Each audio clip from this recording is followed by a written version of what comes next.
Всем привет, дорогие друзья, вы на канале Трикотаж. С вами, как всегда, замечательные Дина, Эля, Ева, что ты на меня смотришь, и наша чудесная Анна, а также ваш несменный ведущий я, любитель базы. Да-да, вы не ослышались, сегодня мы с вами поговорим о таком традиционном балканском напитке, как база. Что такое вообще база и почему мы решили о ней, собственно, с вами сегодня поговорить. База — это такой вот напиток, который встречается повсеместно на Балканах, в Турции. Насколько мне известно, еще он встречается в странах Средней Азии.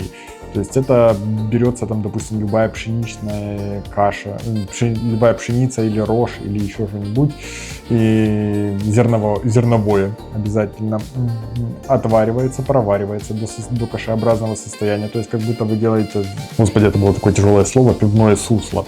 Вот, как будто вы варите пивное сусло, но по сути вы варите просто кашу из пшеницы.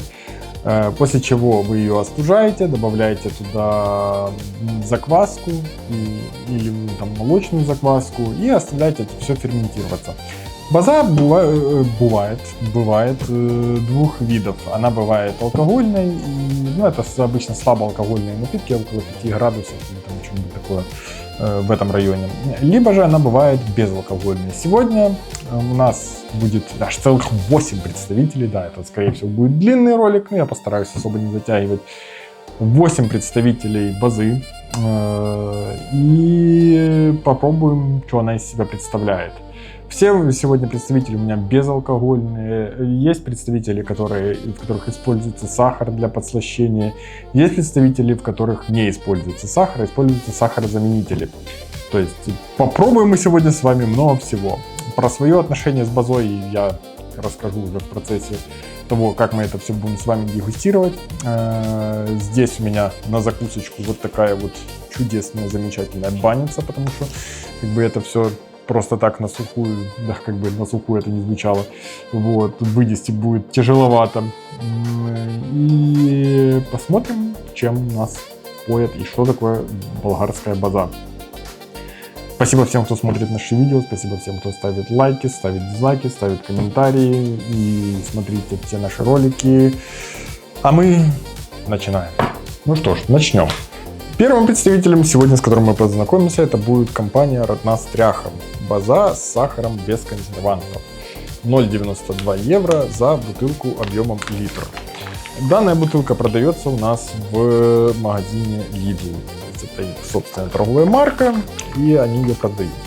Как я лично отношусь к базе? Да, в принципе, никак. За уже много лет, которые я нахожусь здесь, в Болгарии, я так и не понял, не расчехлил ни вкуса этого напитка. Я не понимаю, в каких обстоятельствах его пить, когда его пить, с чем его пить. То есть, я часто вижу, что люди просто даже по улице идут и просто пьют это все вот так с бутылки. То есть мы вот буквально на днях с тобой шли по улице с Аней, вот, и шел рядом с нами парень, молодой, может, лет 20, и он просто как вот пепси пил вот это вот все. Я не знаю, если честно, для меня это довольно странный вкус, но об этом мы поговорим чуть дальше. В общем, компания «Родна Стряха». Кстати, сегодня все наши представители сделаны из пшеницы. Пахнет это все вот такой вот заквашенной, кисленькой пшеничной кашей, которая уже как будто вы вот сварили ее, забыли в кастрюльке на пару деньков, и вот она подзабродила у вас на плите, и вы пришли и нюхаете ее. Почему-то пахнет еще ярко выраженным запахом копченых колбасок. Я дальше не буду уже так подробно, если там только будут отличия, то я уже буду говорить конкретно о них. Но конкретно вот здесь почему-то у меня есть стойкая ассоциация того, что это пахнет какой-то копченой сосиской. Не знаю почему, но давайте попробуем. Данный напиток имеет плотную такую вот консистенцию. Она довольно-таки сладкая, приятная. В принципе, вот что я могу сказать про нее, что она, в принципе, приятная. То есть ее не хочется выблевать сразу или что, но представьте себе кисель, даже не знаю из чего представить вам кисель, но вот консистенция киселя, вот такая вот густая, тянучая, но со вкусом пшеничной каши и сверху разбавлена почему-то копченым запахом. Вот это вот, если вы представили в голове себе вот это сочетание вкусов, то примерно вот это вот вы и получите в этой бутылке за примерно 1 евро. В принципе, я не могу сказать, что это прям отвратительно и плохо, но, опять же, учитывайте, что это все, как бы, эти все напитки, они довольно своеобразные. Что, в принципе, боза, что турецкий шалгам, что там еще какие-то, не знаю, специфические напитки, вот как даже наш тот же кефир, который, там, допустим, мы употребляем, кефир, ряженка и любая кисломолочка, которая принята у нас там на родине, она как бы для людей за границей, скажем так, это продукты, которые вообще непонятно как пить и как употреблять. Тоже, в принципе, мой любимый айран. Я обожаю айран, это просто один из лучших напитков, который вообще придумало человечество. Я могу его пить литрами, десятками литров, но, допустим, среднестатистическому европейцу это будет вообще полностью непонятный напиток. Дальше, следующим представителем у нас, который мы сегодня с вами посмотрим, будет компания Bomax. Bomax, он идет с подсластителями, то есть здесь нет естественного сахара, а он идет как бы с сахарозаменителями. По консистенции здесь уже данная база, скажем так, более жидкая. То есть если вот эта вот первая родностряха, она такая вот сама по себе как будто такая плотная сбитая каша пшеничная, то здесь уже, ну, такое жиденькое. По запаху. Здесь уже, кстати, нет аромата копченостей. Странно. Lidl, возможно, добавляет в свои продукты немного колбасы для того, чтобы как бы... Сладостью вообще не пахнет здесь. Но там тоже слегка сладостью пахло. Здесь не так активно ярко выраженная сладость. Ну, пробуем. Мне тут пришлось перепробовать для того, чтобы определить, правильно ли я понял или нет. В общем, если лидловская вот эта вот родностряха, она такая более плотная, такая вязкая, густая, тягучая, и я бы сказал, что она прекрасно подходит для какого-нибудь ужина, там, допустим, если вы пожарили картошку, и вот это вот легкий аромат вот этого копчения, который в ней присутствует из-за ферментации. То есть, ну, как вам известно, во время ферментации иногда возникают такие запахи, которые вообще изначально могли, допустим, не существовать в данном продукте, а после ферментации они появляются. То есть, все, кто занимался когда-либо пивоварением, самогоноварением и чем-нибудь еще виноделием, и все вы знаете, что разновидность дрожжей, разные дрожжи дают на выходе, скажем так, разные вкусовые ощущения и вкусовые добавки, если это можно так выразиться. В общем, я отвлекся, да, этот мем с мальчиком в наушниках. Так вот, база Bomax. В принципе, это вот этот напиток. Я даже прекрасно вижу, как можно спокойно идти, допустим, в какой-то прохладный день. В жару это вообще не зайдет, в жару это вас не остудит, не охладит, нет, но вот какой-то прохладный день, вы, допустим, хотите пить, и вам хочется не чего-то такого жидкого, а хочется чего-то такого плотненького. Вот это прям прекрасный такой жиденький экземпляр. В принципе, что сказать, он не настолько сладкий, он без сахара. Чувствуется, что здесь используются сахарозаменители, а не настоящий сахар, потому что, ну, как бы сладость такая, не сложно это описать, но вот она какая-то, чувствуется, что она искусственная, не знаю почему, не знаю, не спрашивайте, это сложно описать, как это ощущается на языке, но поверьте, это ощущается, что если вот в первом ярко выраженно чувствуется, что там сахар, то в этом в Bomax нет сахара. Дальше у нас идет Канан или Кахан, или вот этикетку вы видели, сахарная база. Здесь у нас тоже сахар. Что у нас тут? 52 калории на 100 мл. В принципе, это не настолько-то и калорийный напиток. То есть 52 калории на 100 грамм. Здесь бутылка пол-литра. Ну, типа, нормально. 250 калорий вот в таком, но это прям вот будет плотненько, так хорошо вам ляжет.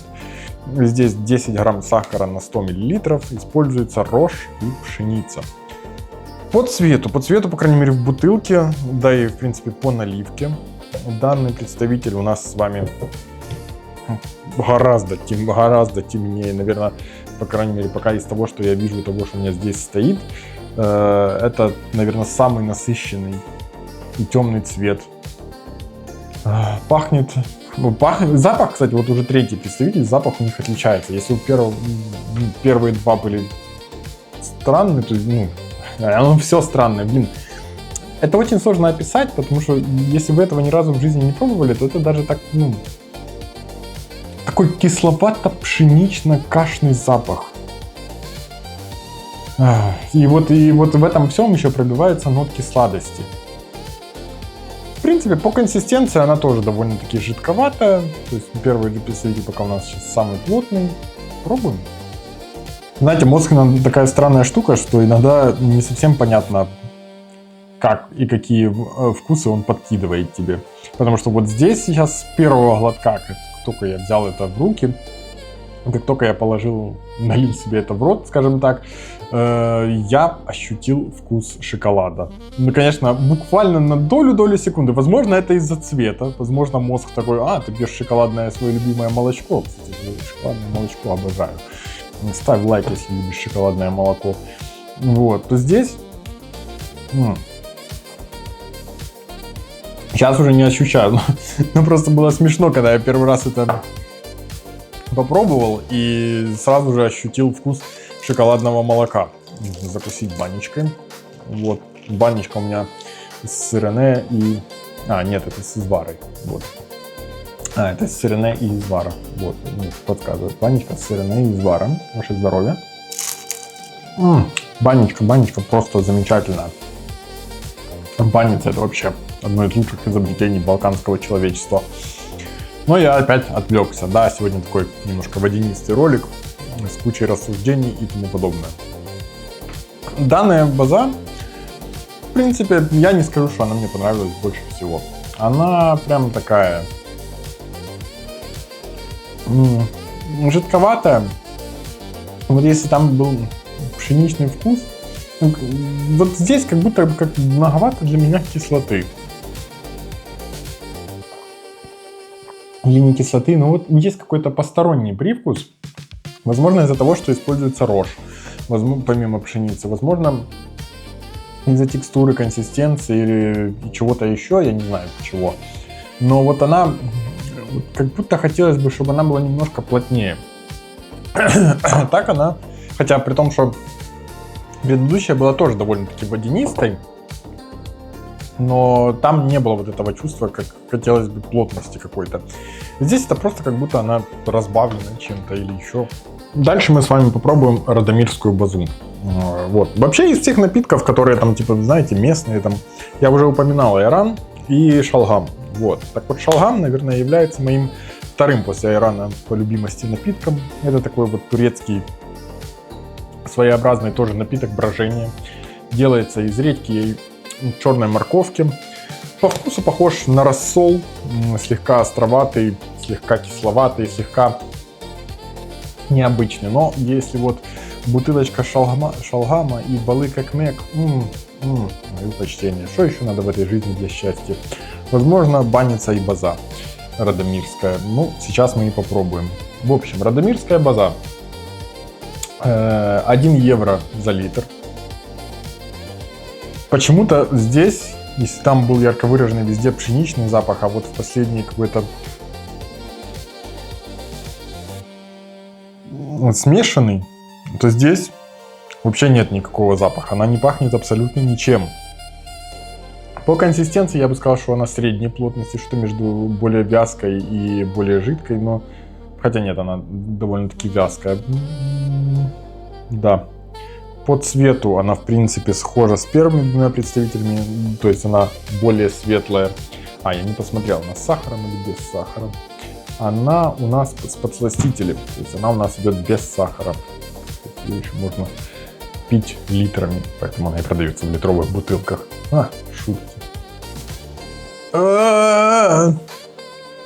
Вот оно, вот оно, вот оно. Во-первых, это сладко, до невозможного.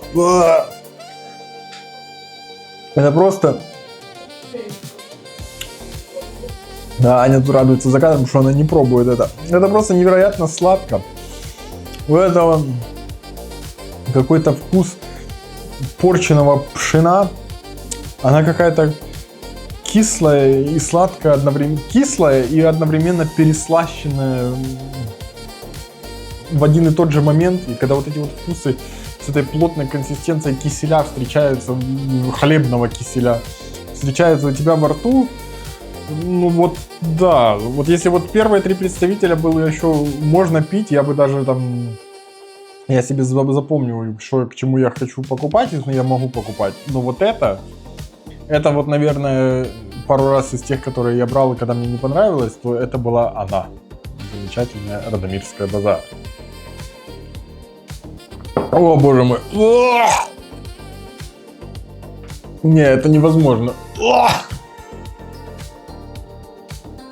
Ну, это не до тошноты прям, конечно, но это вызывает какое-то неприятное ощущение. Банечка, ой, банечка крошится, подсушилась.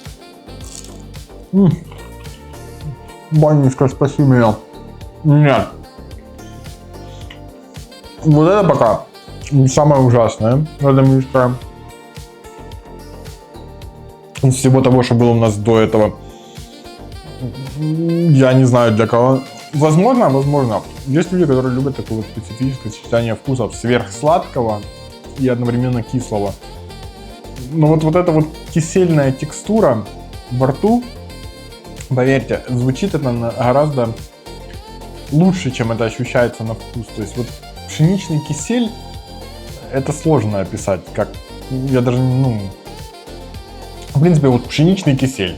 Вот этой информации вам достаточно для того, чтобы понять этот вкус сладко-кислый. Сейчас я помою стаканы, и мы посмотрим оставшиеся 4 представителя. Так, свежие стаканчики у нас очищены. И дальше мы смотрим на базу от компании Явор М. Она идет в 2 вариантах: с сахаром и без сахара.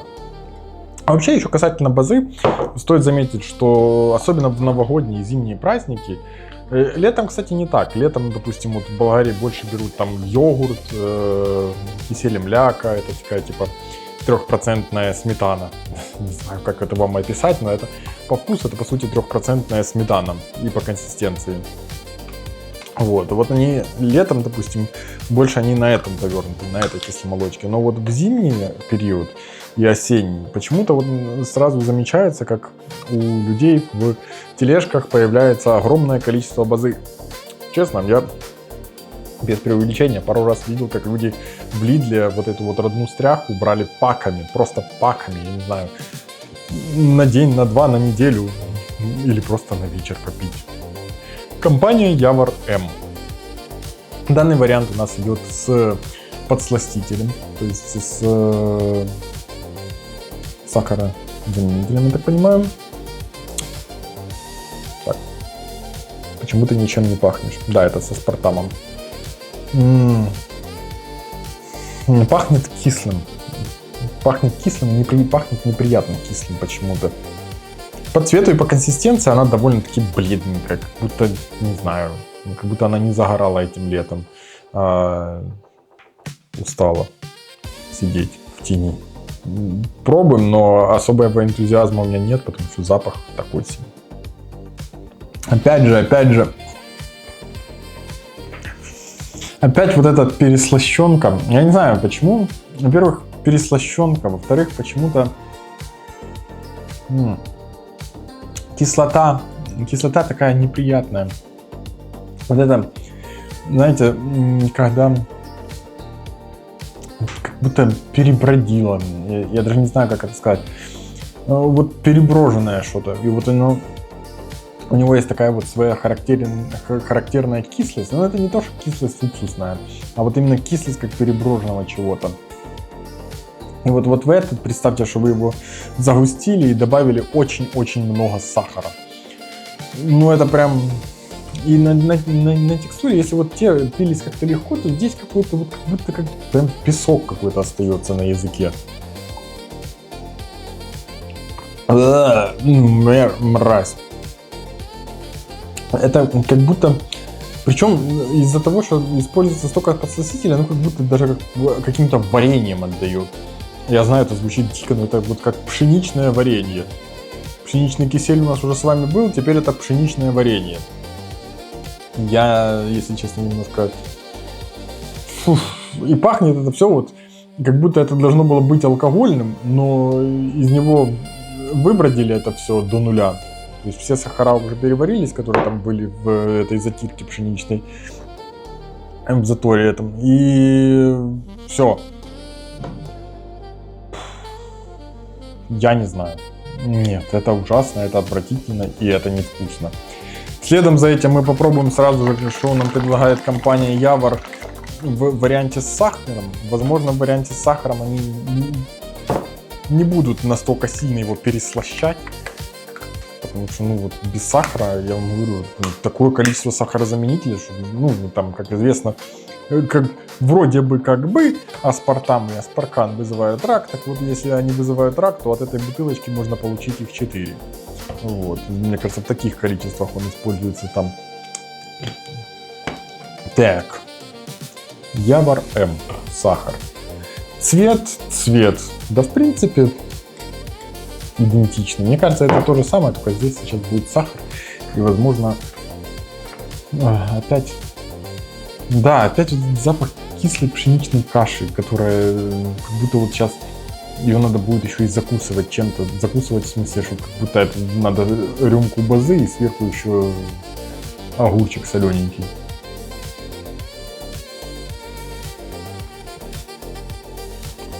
Фу, бля. А я думал, мне сегодня все понравится. Это просто отвратительно. Это просто ужасно. Это невозможно пить. Оно кислое. Оно какое-то, во-первых, жидкое.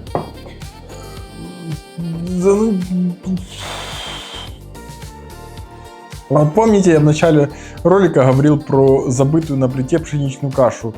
Так вот это вот забытое только не на пару дней, а на пару недель. О!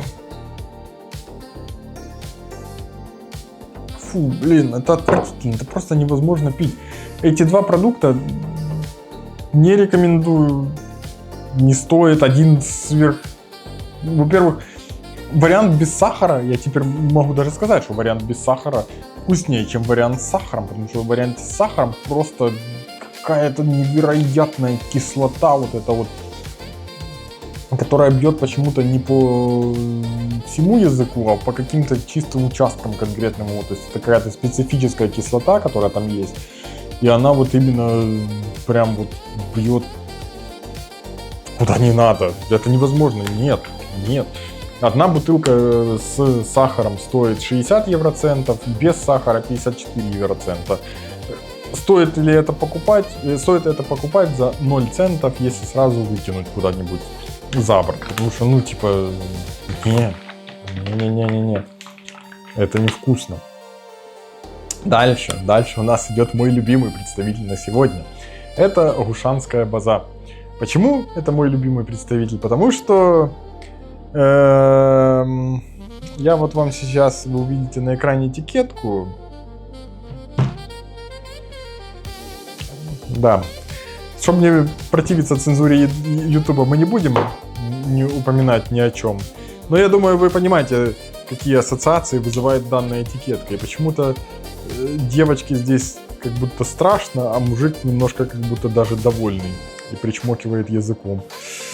Да, иногда, конечно, дизайнерам этикеток стоит задумываться над тем, что именно они выносят наперед, скажем так. Но это, конечно, самая кринжовая этикетка, которую я видел за долгий период времени. Возможно, это, конечно, директор этого завода и это его дочка. Надеюсь, что да. О, опять. Данная база, кстати, продается в Лидле. Стоит она... что-то у нас... это у нас гушанская. Да, это гушанская.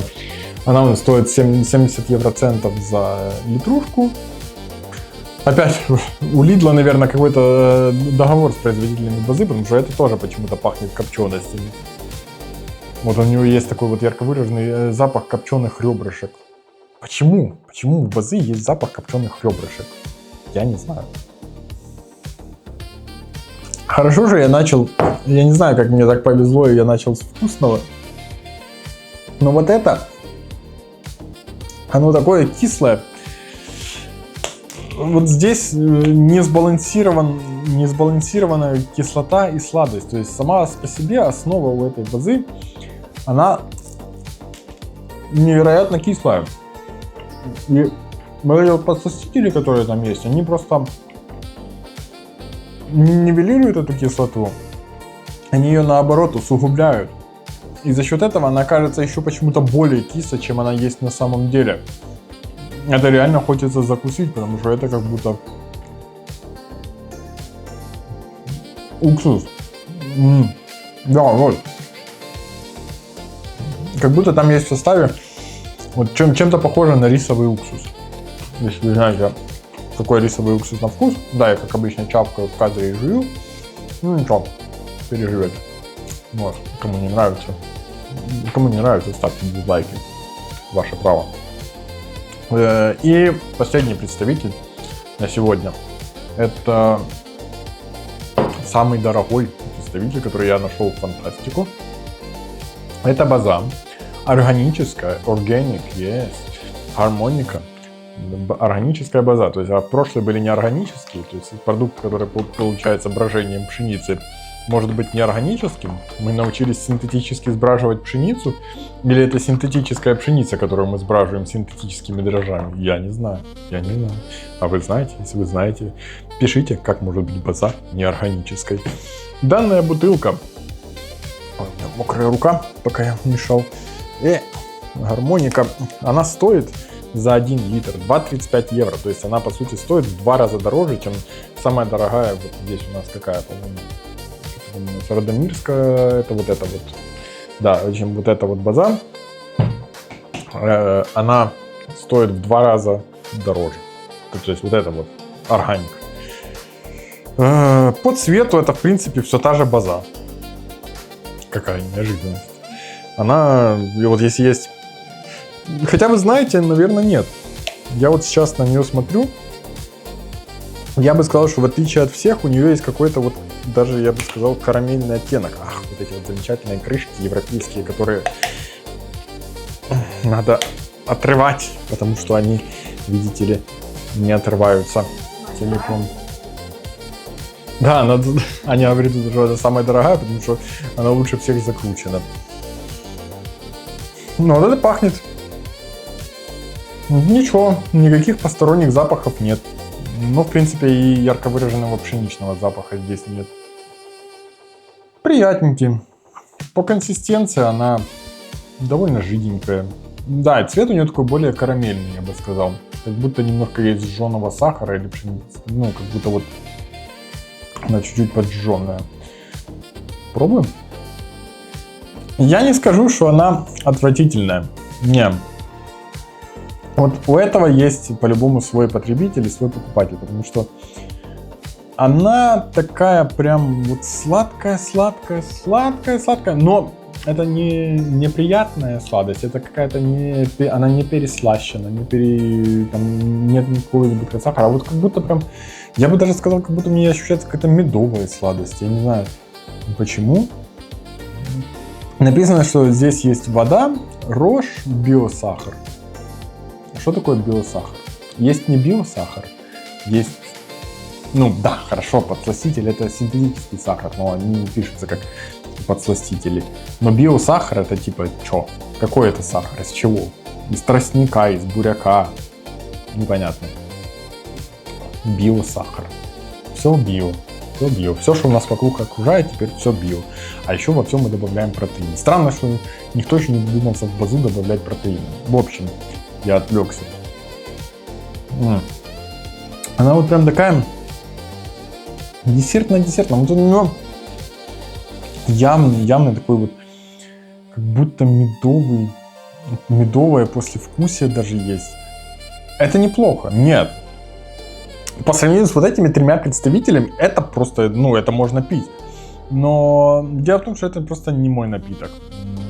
Это для меня чересчур сладкий. Вот это вот медовое послевкусие. Я, если честно, небольшой фанат меда. На некоторые сорта там, особенно у меня есть с ними тяжелые истории.